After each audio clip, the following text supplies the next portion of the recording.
हरियाणा विधानसभा चुनाव की तारीख जैसे जैसे नजदीक आ रही है वैसे वैसे सरगर्मियां भी तेज हो रही हैं। हरियाणा में 5 अक्टूबर को मतदान है और 8 अक्टूबर को मतों की गिनती की जाएगी। उस दिन नतीजे आएंगे। इस वक्त चुनाव प्रचार पर जोर है। ऐसे में आइए देखते हैं हमारी टीवी 24 की टीम आज हरियाणा की किस विधानसभा क्षेत्र में पहुंची।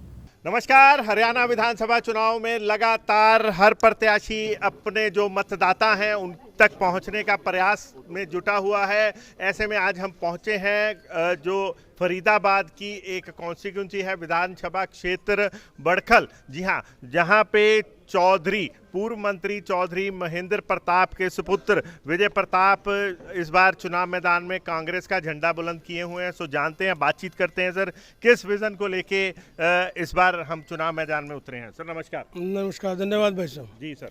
विजन बिल्कुल क्लियर है जी। शहर जो हमारा मूलभूत आवश्यकताओं के लिए तरस गया है, हमारी पहली प्रायोरिटी है वो देना। जी। वो है कि सड़क पे बहते हुए सीवर हैं। 80% हमारे विधानसभा की ये प्रॉब्लम है जो नहीं होनी चाहिए, बड़ा दुर्भाग्यपूर्ण है। जी। और पीने का पानी या तो लेट मिल रहा है, कम मिल रहा है, कई जगह नहीं पहुंच रहा है, और काफ़ी जगह ऐसी हैं कि इस बरसात में ओवरफ्लो होके सीवर का पानी मिक्स होकर जा रहा है। वाटर लाइन्स गल चुकी हैं, जैसे ओवरफ्लो होता है पानी मिक्स हो जाता है। ये हमारे लिए प्राथमिकता है। सड़कों पे कचरा है जो कैंसर फैला रहा है, उसको सूटेबल जगह, ताकि अरावली में ना फेंकें। अरावली हमारे लिए देवता की तरह है। हम अपने देवता को, क्योंकि ये इतना ऑक्सीजन देता हमको, इसको हमें ख़राब नहीं करना है। पंदवाड़ी का प्लांट जो अभी अनियमितता कर रहा है वही काफ़ी है कैंसर करने के लिए, तो इसको हमने सूटेबल जगह डंप करके वेस्ट मैनेजमेंट का प्लांट बाद में बनाएंगे। गड्ढे हम भरेंगे, रोड अभी नए नहीं बनाएंगे, गड्ढे भरेंगे, पैच वर्क करेंगे, क्योंकि रोड नए बनाने के लिए हमें पूरे शहर की पहले लाइन सब चेंज करनी है। हम टेम्परेरी काम नहीं करेंगे, हमें लंबे लंबे 50-100 साल सोचना है। और हमारा जो पार्क्स हैं इनकी मेंटेनेंस और इनकी अथॉरिटी, सफाई और सीवर की सफाई और पार्क मेंटेनेंस और स्ट्रीट लाइट्स, ये 4 चीज़ हम RWA के अंडर भी करेंगे। ये भी हमारा विजन है। तो इस तरह से हम आगे आगे काम करेंगे। उसके बाद स्कूल, कॉलेज, यूनिवर्सिटी, हॉस्पिटल्स, रोजगार, मेट्रो, स्पोर्ट्स कॉम्प्लेक्स, फिर हमारा इस योजना का ये प्लान है। Property ID, family ID, mutations, इसके नाम पे लोगों का शोषण है। फ्लोर्स की रजिस्ट्री पे 1.5 लाख लिया जा रहा है। तहसीलों में करप्शन है।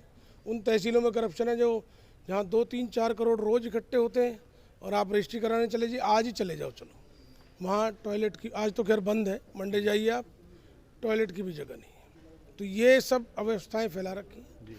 हमारी प्राथमिकता है इस शहर को हम शहर बनाएंगे जो इंडेक्स पे बहुत नीचे चला गया, इसको वापस लेके जाएंगे।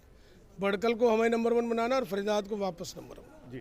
आपने अभी बातचीत करी थी अपने वक्तव्य में कि ease of doing business, because ये एक कारोबारी शहर है और इसकी पहचान ही एक कारोबारी सिटी के लिए है। तो इसमें कहाँ पे अब लैक कर चुके हैं और यहाँ पे क्या लैक? इतना मैं आपको बता दूं कि सारे बिजनेसमैन बहुत दबाव महसूस करते हैं, सरकार की नीतियों से खुश नहीं है। उन पर दबाव बहुत ज़्यादा अधिकारियों का, उनको काम नहीं करने देते हैं। मसलन छोटी सी बात है, जनरेटर चलाने नहीं देंगे और बिजली देंगे नहीं। अब आप देखिए कितना बड़ा नुकसान है। ये तो है उस दौरान जब NGT का वो आ जाता है। जब NGT का नहीं है, नॉर्मल कोर्स में जेनसेट से 4-5 गुना ज़्यादा उनका खर्च हो जाता है। भाई आप अपनी इंडस्ट्री को तो 24 घंटे बिजली दो, वो आपकी लाइफ लाइन है, आपकी रीढ़ की हड्डी है। जैसे किसान अन्नदाता है तो वो रोजगार दाता है, वो रेवेन्यू दाता है।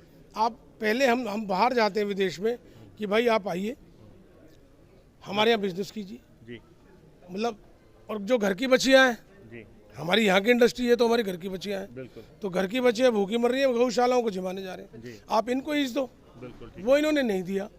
हमारे यहाँ 21 से 22 हज़ार नॉन कन्फर्मिंग जोन में इंडस्ट्रियल यूनिट्स हैं और कन्फर्मिंग जोन में 6 हज़ार है। आप देखिए ये 22 हज़ार यूनिट हमारे शहर की इकोनॉमी को कितना बूस्ट दे रही है। ये हमारा दिल है, इसने धड़कना बंद कर दिया और कहीं और चला गया तो 10 वर्ष से फाइलें पड़ी हैं, उसको कन्फर्मिंग जोन में नहीं ला के दे रहे। हम उनको कन्फर्मिंग जोन में लाएंगे।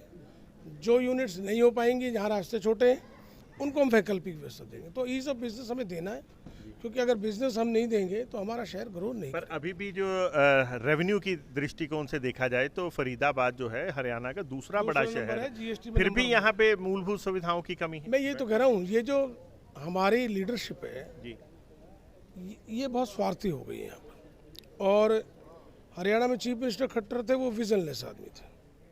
खट्टर साहब 2 बार तो ग्रीनफील्ड पहुंचे, मैं अंडरपास बनाऊंगा, बनाया नहीं। एक कॉलोनी को बोले मैं इसे कॉर्पोरेशन में दूं, वो नहीं किया। वो एक्चुअली क्या गाड़ी में बैठ के भूल जाते हैं। ओके। और उनको कोई परसू करने वाला सिस्टम है नहीं। जी 9.5 साल हरियाणा का ऐसा नाश किया उन्होंने। जी और जो अब उनके चेले आए शिष्य, सैनी साहब उन्हीं के शिष्य हैं, वो एमएलए तो थे नहीं, एमपी थे, बुला के बना दिया 6 महीने के लिए। ये घोषणावीर है। ये आप देखो, जब से बने 20,000 करोड़ की घोषणा कर चुके हैं। खजाना भी 5 लाख करोड़ का दबाव है, और 2 महीने में पैसा लगेगा कहाँ से। तो इन्होंने सारा सिस्टम खराब कर दिया है। और लीडरशिप की कमी है, फरीदाबाद की लीडरशिप कमज़ोर रही है, सेल्फ सेंटर्ड रही है। लोगों का ध्यान दिया होता तो इतना टैक्स पेयर जो सिटी है वो आज कहीं और होता। सर, ताज़ा अभी मुद्दा एक सामने आया है, जेनरिक दवाइयों के बहुत सारे सैंपल फेल हो गए हैं। वो दवाइयाँ जो कितने वर्षों से हम लोग सब खा रहे हैं, इसके बारे में क्या? देखिए, मैं वही तो कह रहा हूँ, हर चीज़ में भ्रष्टाचार है जी। जो चीज़ इनको कंट्रोल करती है वो लोग अब मिल गए। अब लोगों की सेहत से खिलवाड़े ने, इन्हें इस बात का ख्याल ही नहीं है जी। और ये इससे बड़ी कोई दुर्भाग्य की बात नहीं हो सकती, निंदा की बात, कि जो ये काम कर रहे हैं जी। और हमारी सरकार आने के बाद, क्योंकि ये सारा जो सिस्टम है ना करप्ट हो गया है। मेन बात है, उसको क्लीन करेंगे और कार्रवाई भी करेंगे। बात करें तो रेवेन्यू जनरेट किया फरीदाबाद ने, मिलेनियम सिटी बन गया गुड़गांव, ऐसा क्यों? जबकि जो कहते हैं कमाऊ पूत को ज्यादा फैसिलिटी मिलनी चाहिए। शुरू में फरीदाबाद ही आगे था जी, तभी मैं कह फिर गुड़गांव धीरे धीरे आगे निकला। आप देखो एयरपोर्ट की वजह से और कई चीज़ों ने मिली, लेकिन जब हमें लगा, हमारी सरकार 96 से 2005 तक नहीं थी, हमें लगा कि बहुत बड़ी समस्या फरीदाबाद के साथ आने वाली है, तो आप देखो बदरपुर का फ्लाईओवर हमारी गवर्नमेंट में बना। मेट्रो गुड़गांव नोएडा दोनों से पहले हम लाए। हमने अपने समय में बहुत कोशिश की कि फरीदाबाद दोबारा इनकी पेस पे आ जाए, और 2014 तक हम उसे नज़दीक लाए भी। IMT लाए, मेडिकल कॉलेज लाए, हॉस्पिटल्स लाए, हॉस्पिटल का अपग्रेडन किया, सारी रोड्स 4 लेन करी। लेकिन इन्होंने क्या किया, 10 साल में फिर लूट के खा गए। आज हम दोबारा नज़दीक आए थे, फिर वापस वहाँ पहुँचा दिए। 10 साल पहले इन्होंने बर्बाद किए शहर के, 10 साल फिर बर्बाद कर गए। सर, यूथ को और महिलाओं को क्या आश्वासन देना चाहेंगे? अच्छा, चल दिए। देखो, यूथ के लिए मैं यही कहूँगा कि यूथ हमारा भविष्य है जी। उनको अपने प्रिंसिपल्स पर रहना चाहिए, उनको जागरूक होना चाहिए क्या उनके लिए अच्छा है क्या नहीं है, और क्या स्टेट के लिए और हमारे देश के लिए अच्छा है। रिपोर्ट कार्ड चेक करें, यूथ एनालाइज करें कि सरकार क्या काम कर रही है और क्या नहीं किया। रिपोर्ट कार्ड चेक करें अपने भविष्य के लिए, फिर ऐसी सरकार के साथ लगें जिनका विजन हो यूथ के। और महिलाओं के लिए भी है। देखो, महिलाएं तो हमारे घर की भी मुखिया हैं, हमारा समाज, हमारा सब सिस्टम महिलाओं पर केंद्रित है। और एक महिला दो परिवारों को करती है, पुरुष तो एक ही है।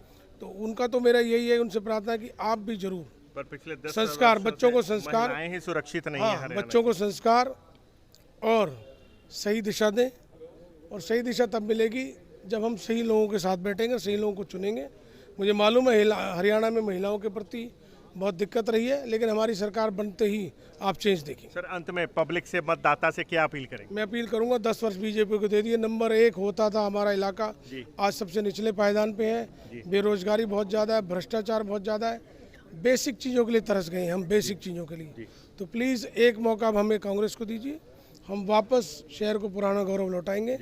5 तारीख है, 5वें नंबर पे मेरा निशान है और हाथ का पंजा है। धन्यवाद, जय हिंद। धन्यवाद। तो ये थे हमारे साथ बड़खल से, जी हाँ, कांग्रेस के प्रत्याशी जो है विजय प्रताप जी, पूर्व मंत्री चौधरी जो है पूर्व मंत्री के सुपुत्र हैं। सो इस समय ये था फिलहाल इनसे इस समय का हमारा रूबरू। फिर आपसे जुड़ेंगे, देखते रहें, बने रहें जनहितैषी। धन्यवाद।